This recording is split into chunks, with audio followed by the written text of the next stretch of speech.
Most people think chronic illness is about pain. But what if the real battle isn't in the body?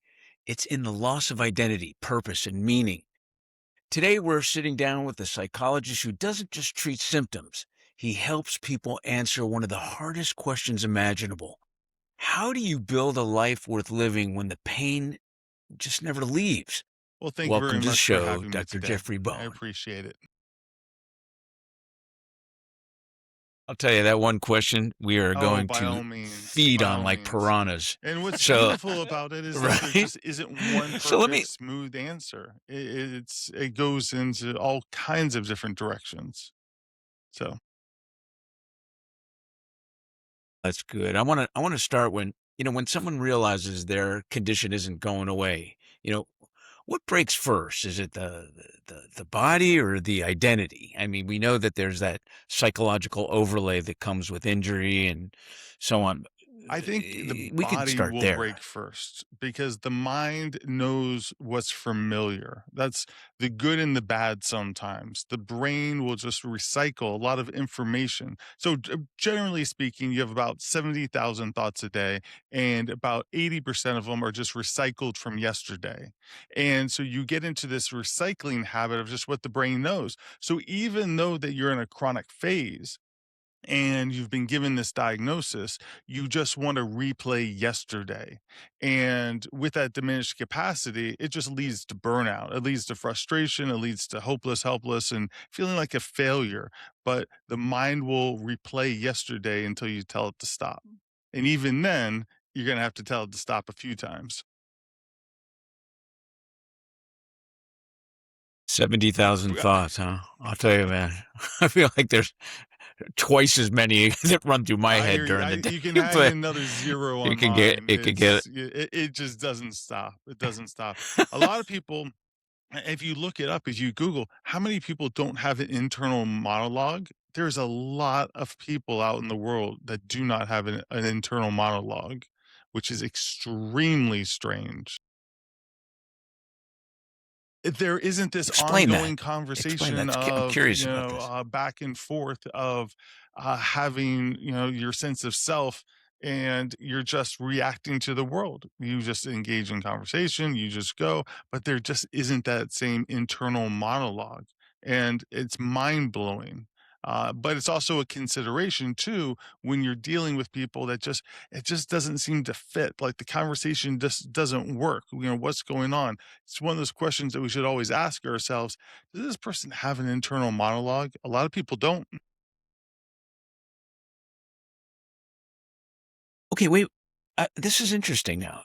When you say internal I monologue, is that a good thing or a bad thing in the sense that we understand that, some people don't Yes, understand yes. consequences, so they do a bad thing and they I just don't think get it it. is the poisons Is in that the what you're dose. talking about? If you kind of push it too far, you kind of can push yourself into neuroticism, becoming very rigid, or OCD, or you're just thinking too much. I don't know if you've ever kind of driven a car when you're really sick, but when you're driving a car when you're sick and your body's aching, it's almost like you have to pay attention to it more. And you have to be kind of you're like overly aware. So I was just driving home just a few minutes ago, and I'm not paying attention to where I am in my lane. I just know it by feel because my brain's done it so many times. It's like I can drive up to my driveway. How did I get here? Like I haven't been paying attention for the past 5 minutes. And the brain will kind of do it automatically. And so we don't want too much of an internal monologue, but we also don't want too little self-reflection. And when there's no self-reflection, then there's less levers to pull in terms of navigating existence. And I've definitely kind of met people where I've suspected, there may be a lack of an internal monologue here. S- I love this stuff. This is fascinating. I mean, I don't know how many patients that Dr. Terry and I've had over the many, many years that we do everything possible to help them get rid of this injury or pain, and it's not even that complicated, but they hang on Yes. to this identity of pain. So how often is that something that might look normal to some people or not even know it, but they're suffering daily. I think What's your it organizes perspective the on that? chaos around them, and then they're afraid to let go. And the world sometimes doesn't have this inherent meaning attached to it. And they're looking for these structures. They're looking for these things that they can, you have this raging river of life that's just moving along. And sometimes it doesn't make sense, especially when you get knocked off of it with an injury or an illness. And people kind of grasp onto, well, no, I can't get better. I have degenerative disc disease.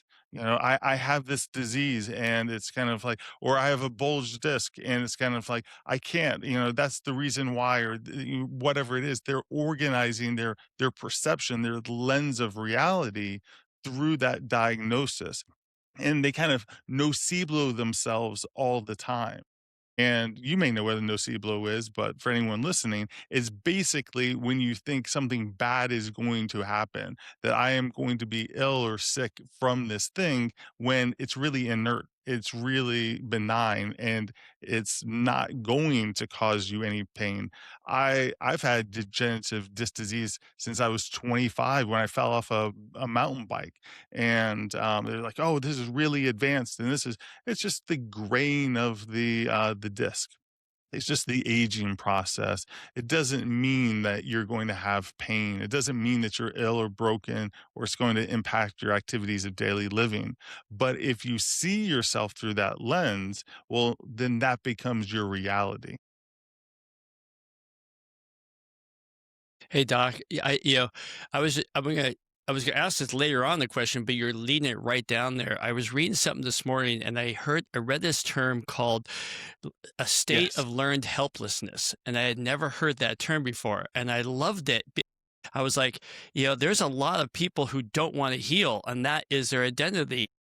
So they're in this state of learned helplessness, and you know, they don't want to. They're comfortable in that state, but that's where they get their feedback from everywhere else. Can you Well, talk about the that a little best that I bit? can remember, if I go back to graduate school, they did an experiment back when you could kind of torture animals a little bit more. And I think it was like the 1950s or so.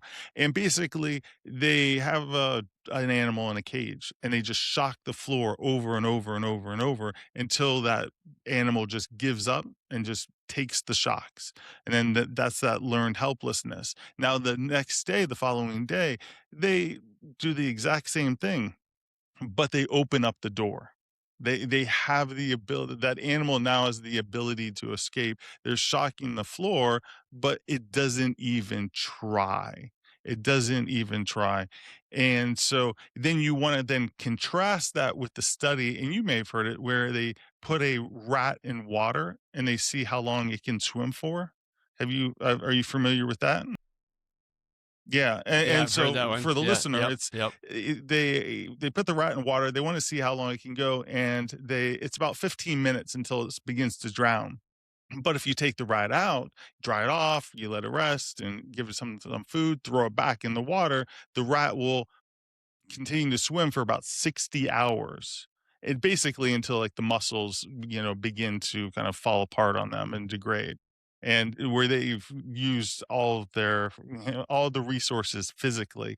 And the issue is hope because they're hoping for that hand to come back and pull them out of the water. So those are the two ends of the spectrum of that learned helplessness of it doesn't matter what I do versus this sense of having hope of like I'm going to keep on trying because I believe that the hand will come in, the opportunity will arise where I will get better. Hey, so on that note, dealing with chronic pain, I started asking people that come in. I look at stuff and I go, "You're not really doing what we ask you." I'm sure Spencer has the same thing, and you're not really. And I finally just asked him, "Do you even want to heal?" And it's amazing some of the responses I've been getting. So you dealing on the mind side, have you ever asked if people want to heal or if they're comfortable in this state of Yes, helplessness? absolutely. It's like, what do you lose if you do heal? because we always think it's like, oh, you're going to get your job back. You're going to be able to be with your spouse intimately. You're going to be able to, take walks again and do X, Y, and Z. And so the question is, do you lose anything if you do heal? And so that's the story, and we all exist in these sense of stories, and the thing is, the person may or may not even necessarily be aware. It's not as though that they are this intentional malingerer that they don't want to. And sometimes they just get into that rut of thinking a particular way, a rut of being familiar with this identity.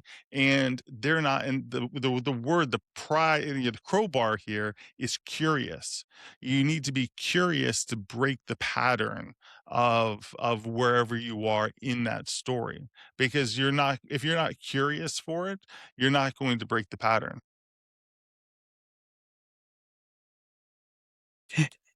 Wait, isn't there like I don't know, almost a magic question to ask somebody is, what would you do? And I've done this with patients over the past 40 years. What would you Yes. do if you were out of pain? And the answer could be one of two things, and that will lead you down the path of where they're at. That is, oh, I just want to get out of the pain. It's been chronic. I don't know what to do with myself. I was told I have arthritis. And you're thinking, well, 97% of Yes. arthritic Yes. conditions are reversible, that kind of thing. And then, or they'll say, I'll be able to lift my kid up. I'll be able to go for a run. I'll be able to that would be the alternate answer. Where do you Well, go with the those thing two is, like, when I answers? would ask it, it's like I would want them to be able, because everyone's like, "Oh, I want to get out of pain." It's like, like, oh, like, the thing, the mouse trap is on my finger. I want the mouse trap off. This hurts. Ow.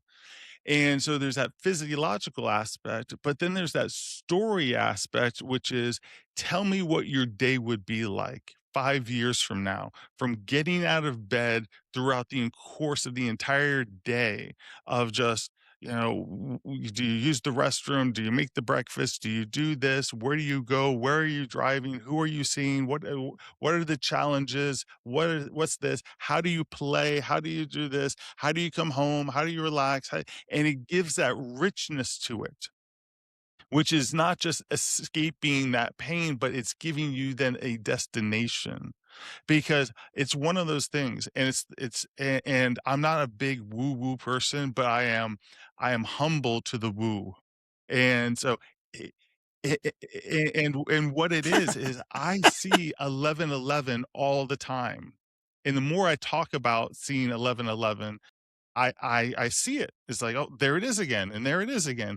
And the thing is, and what we don't pay attention to, is that the body is inundated with information all the time, millions of bits of information. It's like, you were not aware of your foot on the floor until I said you're aware of your foot on the floor. Your brain was always aware, but now you're consciously aware of it. That information was always there, but you didn't dip into it. And so you have to have this story that you are moving towards, that you're telling your brain, I want to seek this out. This is the adventure that I want to go on. This is the life that I want. I want you to prioritize this so that you are going to take me to this place. I want to, and this is not about just manifesting. This is not manifesting. This is having intentions.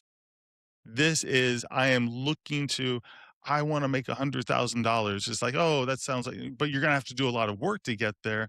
But all of your intentions and all of the steps are going to kind of align with that if you have a story of, this is the way it's going to be. And then you have that confirmation bias of the brain. That's like the fancy term, is that your brain is going to confirm that story that you're telling it. And it's going to look for those things.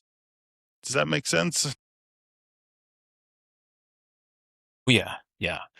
Now, let me ask you, because I think it was absolutely the coolest suggestion you made about asking a patient detailed of what their life Yes. is going to be like a year or 5 years from now if they didn't have any pain. Is that for you, the practitioner, or is that for the patient? I mean, does that give you a guideline It's about 100% them, for or them, is that for 100%. the It does patient? not matter at all whatsoever Okay. to me of what it is. It's not used in terms of diagnostically whatsoever, or, I'm going to, yeah, whatever it may be. It is that they are thinking past, because we have the ability to engage in mental time travel. It's basically what teenagers can't do. So teenagers will get on the top of a hill with a grocery cart and go, huh, let's see what happens. And they'll go down the hill like Johnny Knoxville. And the 40-year-old, or me, 50-year-old, goes, F that. Like, I don't want to see my physical therapist, for the next 3 months. I'm not getting in that shopping cart. We can do that mental time travel of the consequences of what that is and what that looks like. Yeah, I think most people have driven down the road and gone, I wonder what would happen if I just drove off the road. It's kind of like a normal thing. Or you go to the hotel, it's 10 stories up, and you're at the edge, and like, oh, what would happen if I jumped off? A lot of people, and they get scared because they think, oh, I'm suicidal. No, your brain is just has the ability to go, well, if you drive off the side of the road, you'll do a lot of damage. You may go to the ER, you could break bones, and then your insurance premiums are going to go up, and then you're going to have to get a worse car, and then this and this and this. And if you fall off, you maybe you die, maybe you don't. This is this and this, and it tells you this story of this mental time travel. And that is a beautiful, people get afraid of it because they're like, oh, like, why did I think about this? Or I could suffocate the baby. And it's like, if you can't think, oh, if I put the baby down like this and, I could suffocate the baby, you'll only learn from experience. But the brain has that mental time travel of going, like, I can think of other possibilities. So we have to give ourselves the mental possibility of healing. And do people give themselves the mental possibility of healing? Or do they just stick with the familiar brain pattern of what they Brilliant. know? I know what it's like to be sick. And so and if you just sit it back, that default mode network of the brain is when you're not taking manual control of the brain, it's just going to repeat, and you'll just get the same, episode over and over day after day. Is When great. somebody is sick, they get attention. They maybe their spouse was always going to work, but now they're not feeling good, and the spouse stays home. How do you break that loop where, well, maybe I don't want to heal because I'm getting attention for the first time And in, so in you 20 acknowledge years? the secondary gain. And so you kind of bring it to light, and you would make it aware. It's like, I can see it, you can see it, and we can kind of talk about it. And to be able to say, it's like, okay, there is this secondary gain of people care about you. They're texting you, calling you, there's more compassion, whatever it may be.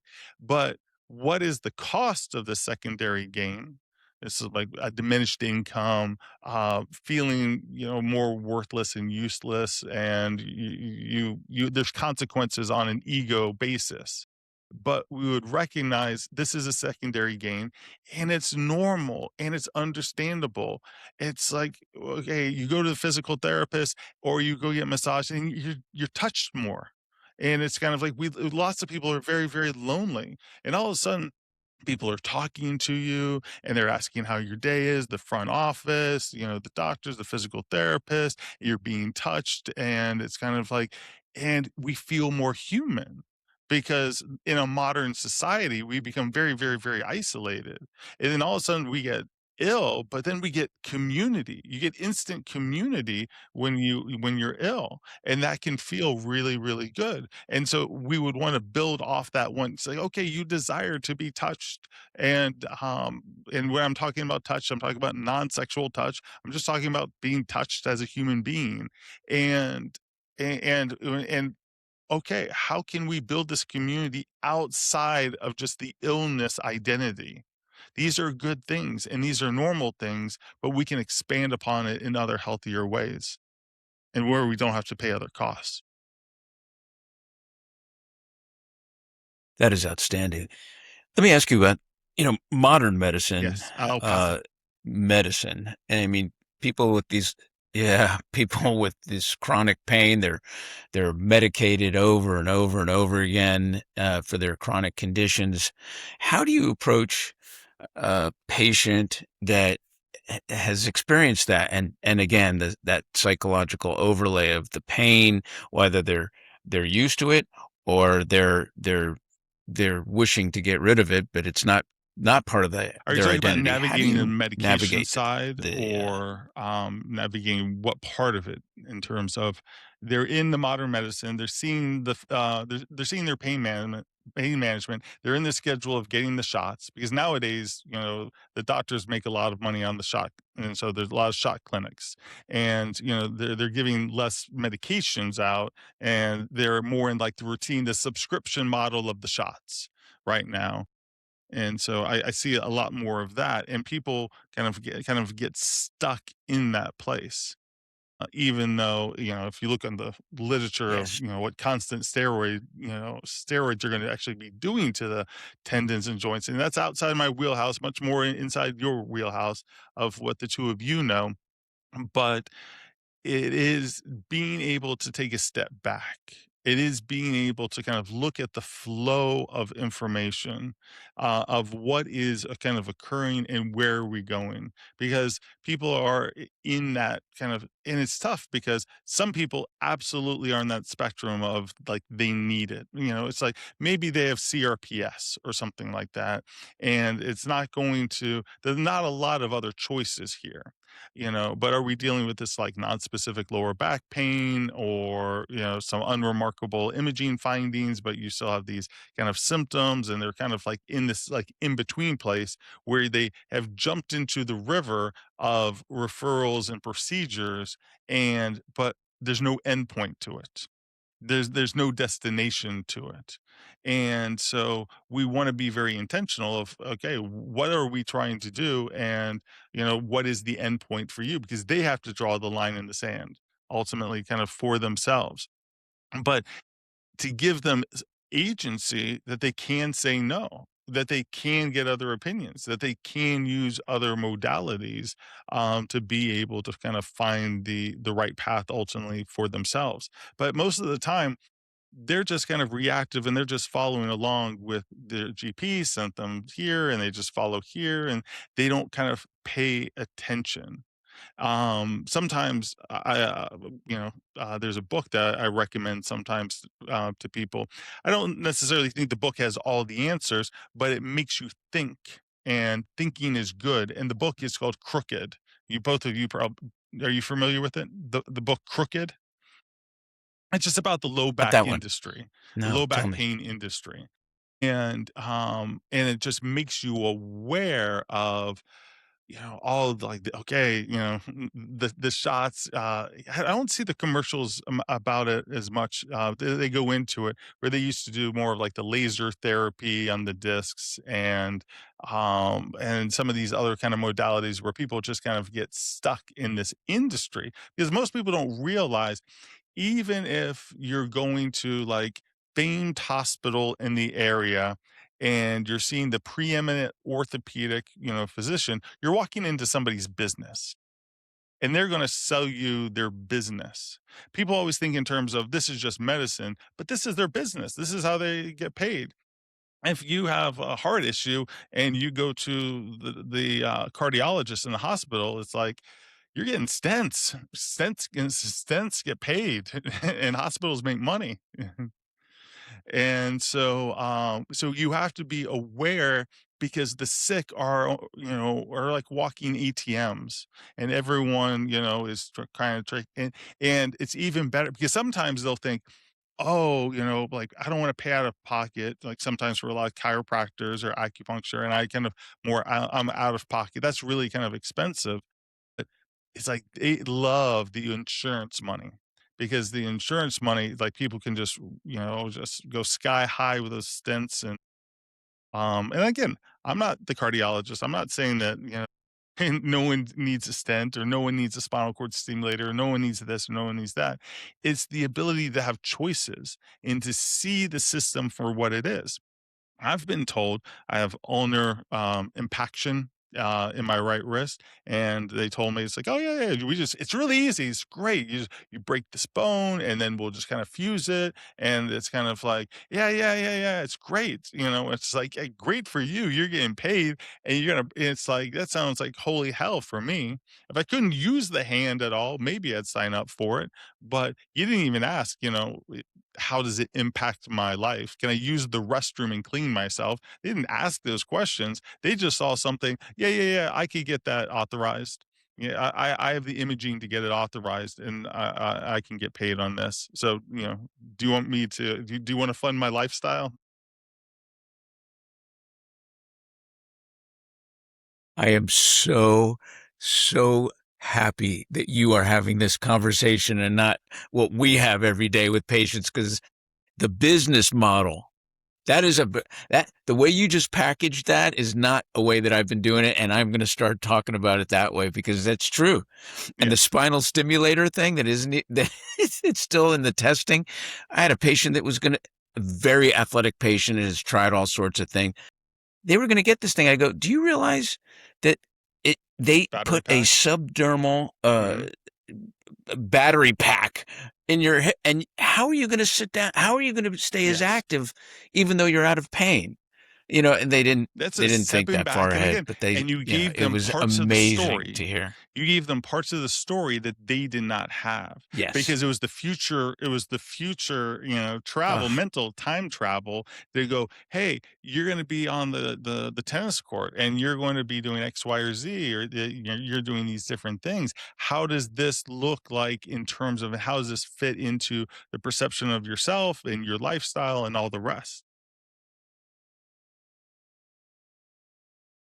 Hey, Doc, stories can go both Yes. ways, and so can perception. And I want to pivot a little bit, and let's talk about support groups, because support groups, sometimes people will, after they come out, they go, I don't even recognize myself anymore. And this chronic pain has totally stripped my identity. How do you help someone rebuild without I tell giving them them not to false go hope? to support groups. Uh, that's where I would start. It's a support group is only going to be as good as the moderator. And most of these have no moderator, especially if it's like online. It's like completely worthless, because it becomes this like cyclone of complaining of this sucks and this sucks. And again, that's almost like the shocking of the floor that I was talking about, that feeds into that learned helplessness. It's like those support groups just go, it doesn't matter. It's not going to work. They're not going to approve it. This and this and this. And it's just this constant complaining. And there isn't this aspirational aspect to it, or it's because the problem is everybody that wins and everyone, that gets better, they're not on the support group. They're living their life. And so you have this aspect of the support group is only made up of people, for whatever reason, have been non-responsive to treatments. So it's this non-responsive group, and they are just going around and around and around in a circle. I always call it, like being told to pee in the corner of a round room. It's like you're not going to find relief in those support groups, because you're not going to find that corner. That is fantastic. Your metaphors are tremendous. That is great. Let me ask you, you mentioned something a little bit earlier. Patients are told by their doctor that they tend to respect, that they have, let's say, arthritis, or better yet, here's one that is devastating to me to hear. I've had Yes. young athletes, kids, in their earlier than their teens, even 12 years old, so on, that have come in. The parents said, yes, my son has been diagnosed with Okay. Seaver's disease. Oh, Now, that's a good Disease, word. yes. right? Yeah. Disease. It's Right. plantar fascia. It's a condition of the foot, or where the muscle is pulling off the. It's like a tendonitis, basically. Yes. Disease. I mean, how do you deal? How do you deal with somebody that says, "Listen, I got this disease. Well, It's chronic." you know, what would I what start would with? you I mean, start I would with? start with, it's always important, because I have a chronic illness. And when I was going through, it was fascinating to watch because I'd go to multiple, start with ENTs and multiple neurologists, multiple podiatrists, and I would see multiple of anything. And so whenever someone tells you you have a disease, the very first place is you need additional opinions. You know, you cannot think that just because one person says one thing. You were talking about spinal cord stimulators. I went to a podiatrist because I have burning sensation in my right foot. In maybe 5 or 10 minutes, told me you should get a spinal cord stimulator. It's kind of like, I mean, how about that for a business model? You know, it was like they were selling solar panels or something. You know, it was horrible. And so, you know, and so the very first word I think most people should use in that situation is the word is maybe. Well, maybe you do. Maybe you do. And so you just you acknowledge it because they've been carrying it, and so you're just not going to knock it out of their hand. And obviously, it's not a condition I diagnose or you know but maybe you do, but maybe you don't. And so let's look at all the possibilities and let's keep a wide open, you know, look at this of all the things that it could possibly be. And let's not just paint ourselves into the corner with just this idea.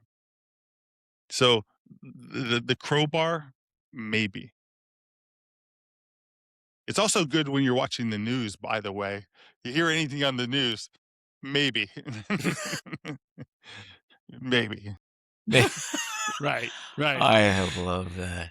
That is outstanding and so true. But, you know, I can't help myself. Sometimes when somebody will come in and they said they have knee pain, they were told they have, or hip, and they've been told that they Yes. need knee or hip replacement. And I'll examine them. I go, look, I have just done, and this is, you know, after 40 years, you can't imagine how many people that have come to me saying that they were Sure. told they need a replacement of a joint.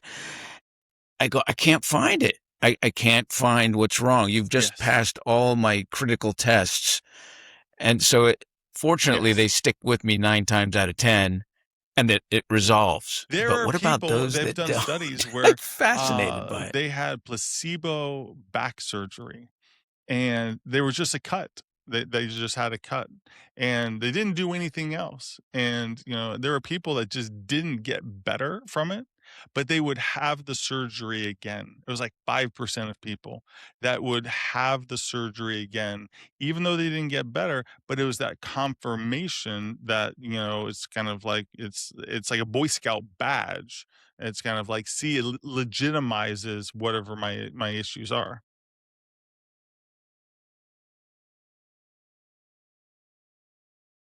So those that are living with chronic illness, you know, is there, I mean, we've gone over a couple things. I want to package it up for some of our viewers and listeners. You know, they come in with a chronic condition.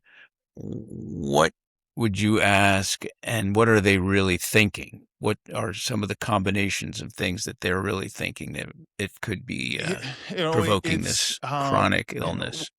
for me, I'm always on the identity side. See, the 2 of you, you're on the pain side a little bit more, and the under helping them understand the body mechanics, you teach them about their body. It's amazing. It's like I've gone to chiropractors and physical therapists, and I learned so much more about my body through PTs and chiros than I do with the orthos, because the orthos are just telling me what's wrong and where to cut and not to what to stabilize and what to do this and understanding the mechanics and motion of the body. And I've gone to 3 podiatrists, okay? Not one of them have said, "Well, let me see you walk." I did go to a physical therapist, "Let me see you walk." And it's like, okay, it's like this bone and this bone, this joint right here is really stiff. We need to kind of work on this. And it's kind of like, it's like, wow, you know, like there it is.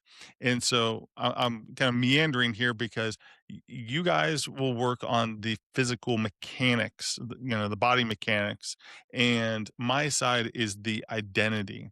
And I am trying in my own way to kind of loosen up that identity because it comes in scared. It comes in rigid. A lot of times people will come in and say, I need to get rid of these negative thoughts. I'm like, no, you don't. No, you don't. There's a lot of, therapeutic techniques of like, we try to resolve these negative thoughts. We need to like fix these negative thoughts. It's as normal as a human being is to have these negative thoughts. But we want companions to these thoughts. We want to understand these negative thoughts. We want to talk about these negative thoughts. We want to validate these kind of negative thoughts, but we want to expand and build from that to increase that cognitive flexibility, to increase and expand that story. So there's this kind of problem. It's like their life is just seen through that one problem. And then we're just trying to be able to expand everything that they're able to do as a perception, as a story, so that they don't get stuck in going like, I am this narrow thing. I am, you know, I am my illness. It's like, yeah, I have a chronic illness too. I have chronic pain too. It's kind of like, but that's you always want to focus on my identity is based on what I can control and is based on what I can do and the levers that I can pull in this world and not based on the things that I cannot do. I can't jump over my house. I can't swim underwater for 20 miles. My identity has nothing to do with those things that I cannot do. But my identity is based on this. And that's how, when I got sick at first, it's like I started writing poetry, I started creating books and coloring books, and none of those things were, it's like, oh, it was the poetry, it was some weird coloring book or starting a podcast. It was, but it was the momentum. I needed momentum of my story because I felt stuck and spinning my wheels in the mud. And I needed this kind of creation aspect of, what can my life be? What else can I do? What else? And that curiosity of what else is there? Because the attention, what you pay attention to will reinforce what your story is. It's like, oh, I'm gonna pay attention to my foot pain. I'm gonna pay attention to my body doesn't make immunoglobulins anymore, and that's why I have a primary immune disorder. It's like that attention, wherever you pay attention, it's like that's going to be who you are. So the neurons that fire together are wired together. And so we have to be able to expand that story. We don't have to get rid. There's no getting rid of things. A lot of times we want to get rid of. It's like, no, no, we want to expand the story. Go All for right, it. I'm going to totally flip the script here. What about what about those patients that we've had over the years that were told that it's in your mind, that the stay positive, they dismiss their pain. I'm going to give you a perfect example while you're thinking of the answer. And that is, we had a patient, a female, some 25 years ago, that gave birth. It was a C-section, and everything was fine and dandy, but started having abdominal pain, chronic, like pain, sharp pain. It got worse and worse, and she kept going back to the obstetrician saying, "What is it? What is going on here?" He dismissed it. Stay positive, you'll be all right. She ended up, going to other doctors and so on. It wasn't until a year later she went away to the Bahamas with her family on a trip and fainted from the pain. They brought her to a hospital there. They x-rayed the abdomen, and there is a serial number, a metallic plate to a rag that was dropped in the abdomen and never retrieved. And even though the obstetrician said, no, we have everything accounted for on the list, all the serial number. So it wasn't in her mind. What do you do with someone that has been told just stay positive and has like a Absolutely. I don't PTSD believe from in it? toxic positivity. I don't believe that it all arises from the mind. The mind will perceive and try to create a story that'll wrap around the experience as this kind of container of sorts. But I think people who, most famous is John Sarno. It's kind of like express the anger and you'll cure your back pain kind of situation.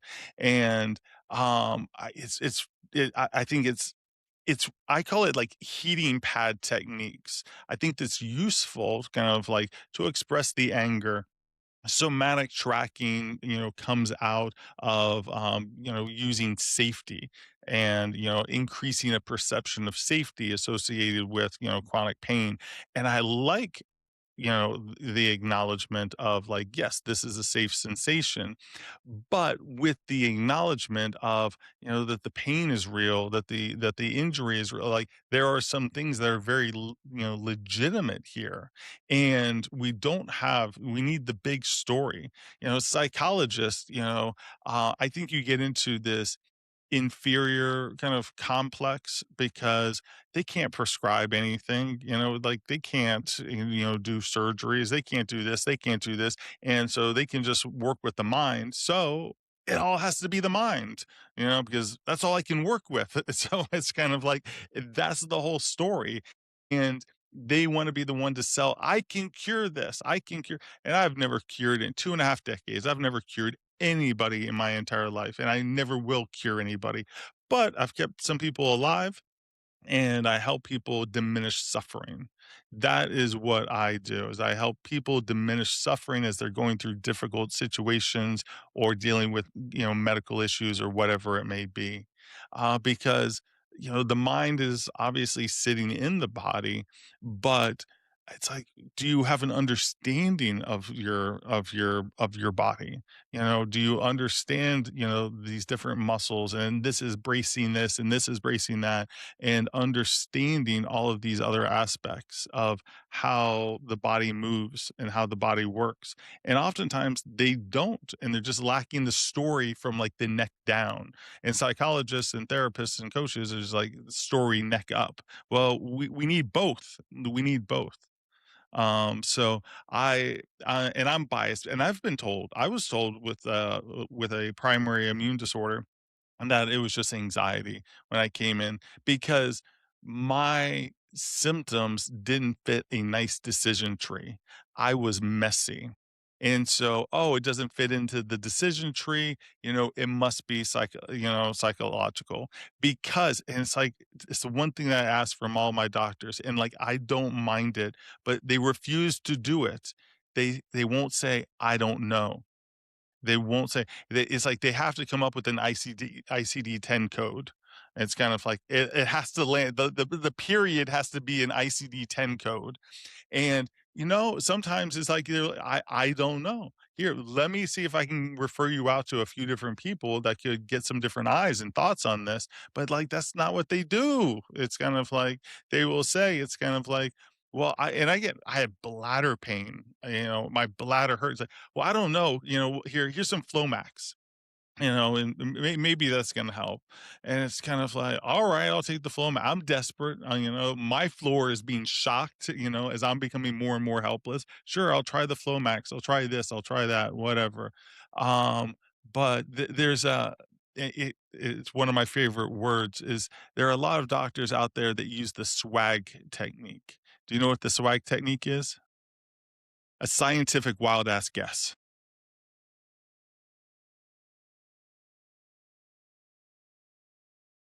I love There's a that. lot of them out there that are just using the swag technique. I have to remember that one. Oh, I'm using that immediately. I think that's great.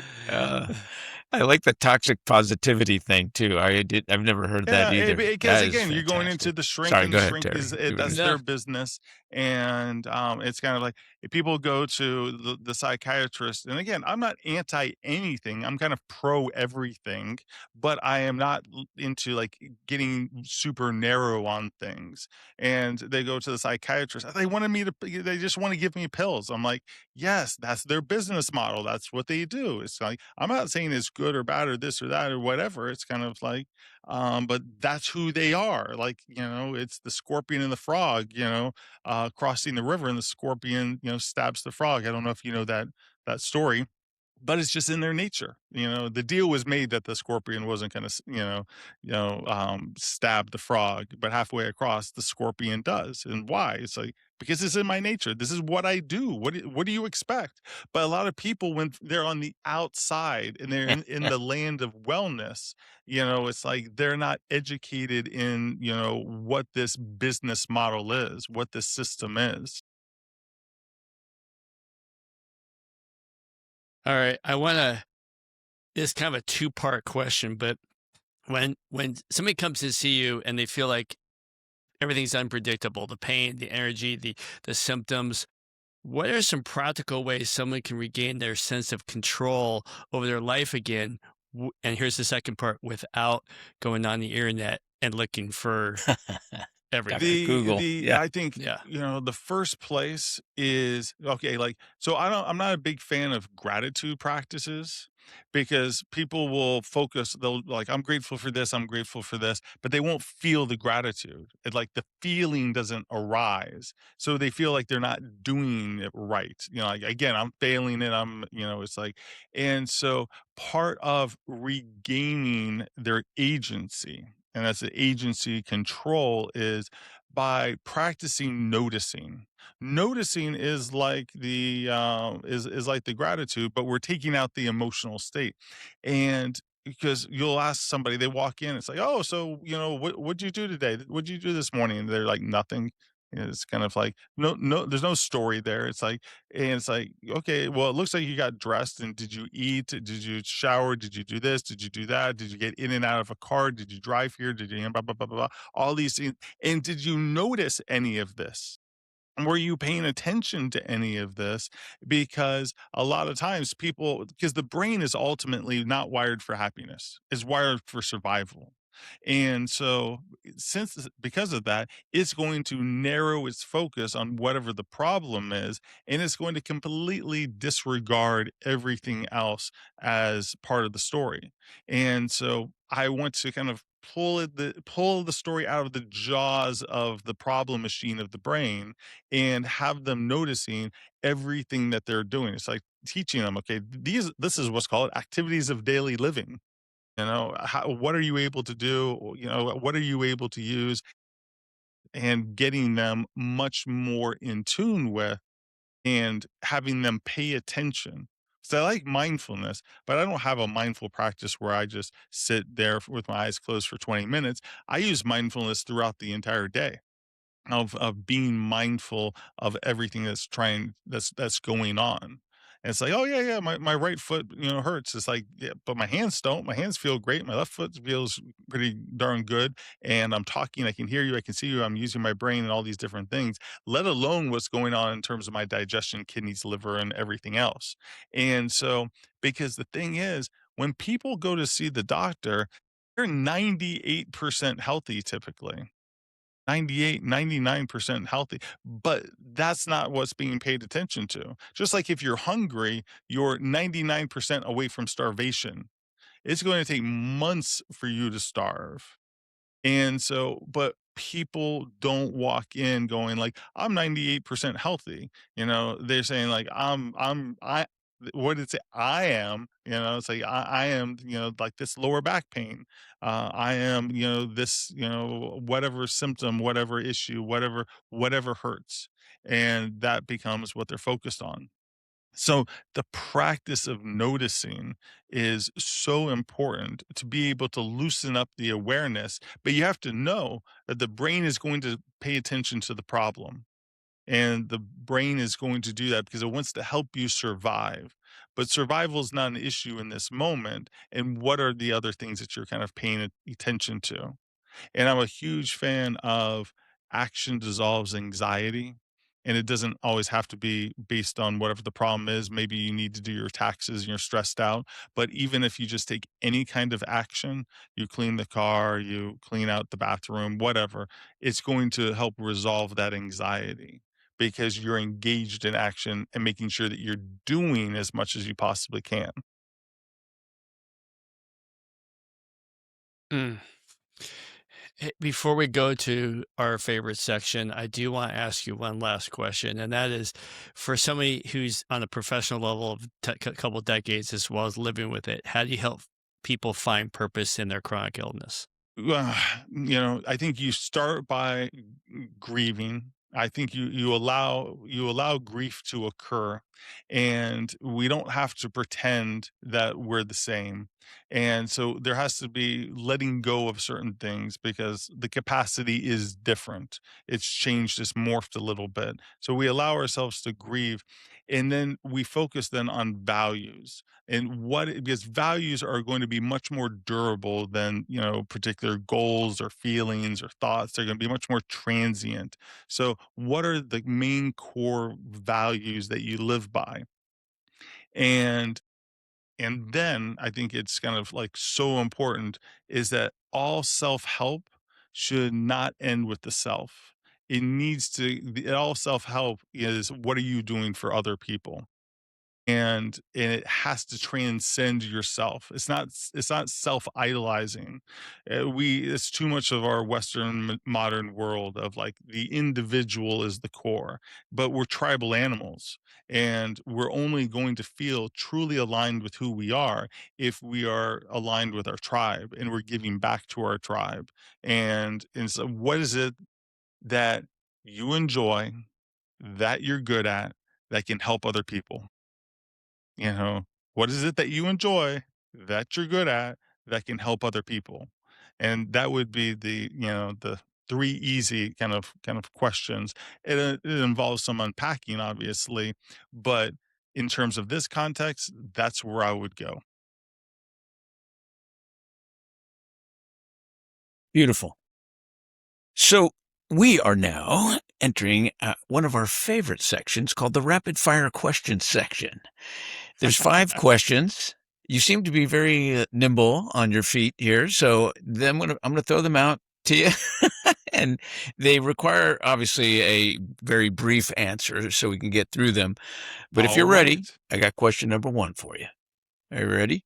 All right, Dr. Bone, if someone listening right now feels trapped in their body, frustrated, losing hope, what's the first shift mentally or behaviorally I you would would want I would them want to them to do expressive start writing where they write today? down every single thought that's going through their head in that moment. Like, I don't know what to write, so you write down, I don't know what to write, or like, this is really stupid, so you write down, this is really stupid. One long continuous run-on sentence, and just go for 10 minutes. Set a timer on the phone, and you whatever is in the mind in that moment, you just dump it out. Just dump it out, and at the end, you rip it up and you throw it away so no one would ever read it again.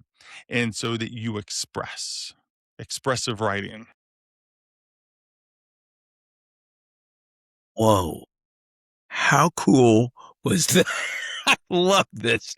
I love this. All right, question number 2. You talk about meaning and suffering. What is something about your own illness experience that actually it's kind of ridiculous or even funny now, but probably I wasn't think at I that I time? like the word absurd. I like, Albert Camus, some French existential philosophy of just, "This is so effing absurd." That like my bone marrow doesn't want to make mature B cells for this to kind of to make my immunoglobulins anymore. This is just absurd. And I can embrace the absurdity with like laughter.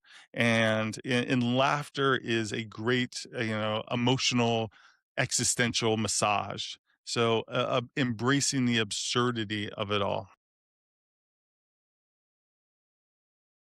Oh, beautiful. Question number God, I love this. Question number 3. People listening right now they're going to think they understand you after this conversation, but what's something about you they would That completely I'm an get wrong? introvert, that I like to I'm by myself a lot. I'm not, I'm kind of like a lone wolf for the most part. And people think like, "Oh, I'm super talkative and I can go on and like have all these chats and all the rest." It's like I can go through days without like talking to anybody and be perfectly fine. That I'm pretty much an introvert. Awesome. Awesome. That is great. Okay. I love this. Question Yeah, number 4. You're I'm a both chronic. a I like to say psychologist I'm a chronic and a illness coach. poet.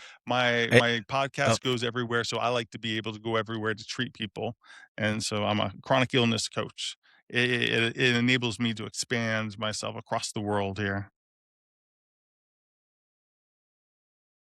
very good. Yes. When you're going through something personally, do you process it more like a clinician trying to understand it or like a poet Much more trying like a to poet. I bring the feel tears, it? I bring the feelings, allow myself just to be human with it. I would say, it's like you can say the poet, but I just say I normalize the kind of like the feelings, the sorrow, the sadness, and I allow myself to kind of go there. I let the clinical part of my brain that having been a psychologist for 2.5 decades, it's like I'll let that guy. He does the cleanup. Okay, he comes in after the movie's done to clean up all the popcorn on the floor. Like that's what the clinician can do. But the poet, the existentialist, the humanist, that's the person that needs to go through this experience. The clinician can just pick up the trash.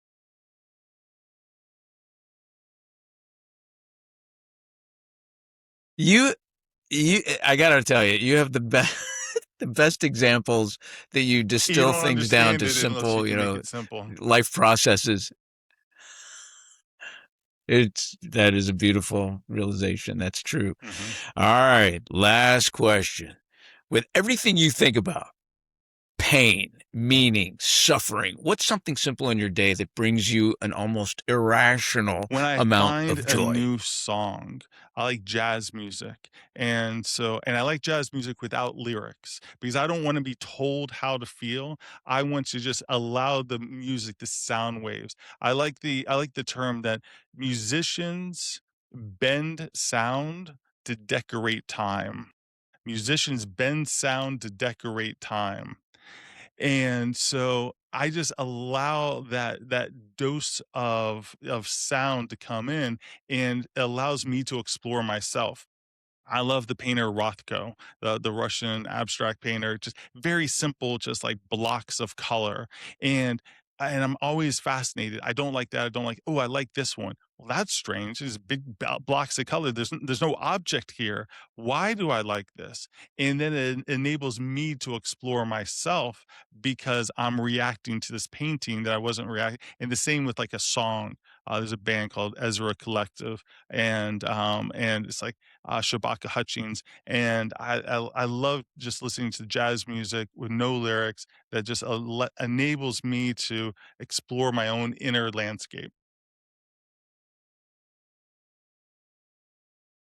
That's like a Yes, Rorschach's of music. You're given this medley of sound and you yes, apply your own. and again, and That is what's actually fascinating. beautiful I never even is thought that about that. I've never thought of it. I'm always different. Human beings, different thoughts, different feelings, different this, different that, and Yeah. it hits differently. It isn't the same. It's like stimulation, but it's stimulation, and it depends on where I am. I may travel to different places. I may have beautiful fantasies in one direction. I may have deep sorrow in other directions. It just kind of depends on the moment of just wherever that music takes me.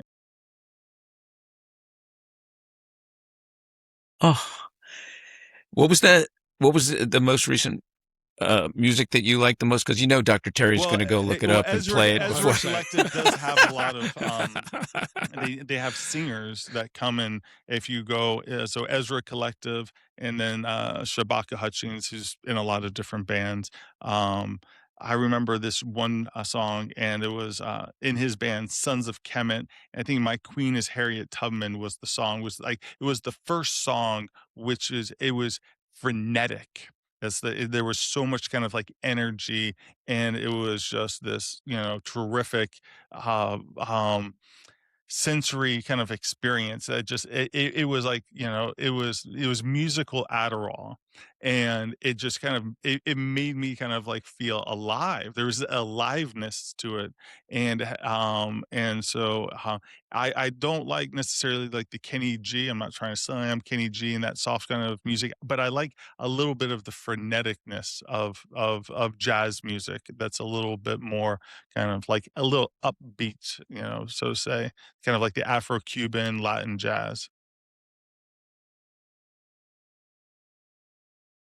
Goodness, that is a completely different perspective on listening to music. When do I you usually, listen most or the best? at In the night, car, in your or if I'm home, or writing, something, which I can't definitely have lyrics when I'm writing something, because I can't hear words. I need just to hear kind of music to see kind of what's going to arise. But I like laying in bed at night. Oh, the best song for relaxing at night. So I put my acupressure mat down in bed. I like an acupressure mat, and it's relaxing. And then there's a band called Hermanos Gutierrez, and it's like this clean guitar sound. And there's a song called, I think, Low Sun, and it's like the most relaxing song ever to me.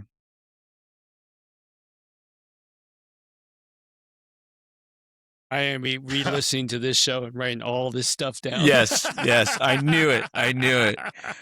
Oh my You're right. gosh, Dr. Bone, this has been a fascinating hour. Thank you so much for being on the show and sharing such Well, thank you. cool I information. didn't want to really waste your appreciate it. time. Thank you. I respect your time. There's Not backs to one be second. cracking, and so it's like I don't want to waste your time. It's like, oh, came across this guy on LinkedIn. Oh, this is gonna be a dud, and he's just gonna have no personality and just gonna repeat the same old cognitive behavioral therapy kind of BS. All same. And it's like, no, we're here for the conversation. We're here for Oh, to make life interesting. oh, I thought none of that. So Not a I second. didn't think any of that stuff when I reached out. So, hey, Doc, thanks for your time and thanks for your Really. inspiration Well, and thank thanks for you. your If anyone knowledge. wants to reach out to me, they can go to Dr.Bone.live, DRBONE.live. You got it, buddy. You as Have a blessed Fantastic. day, man.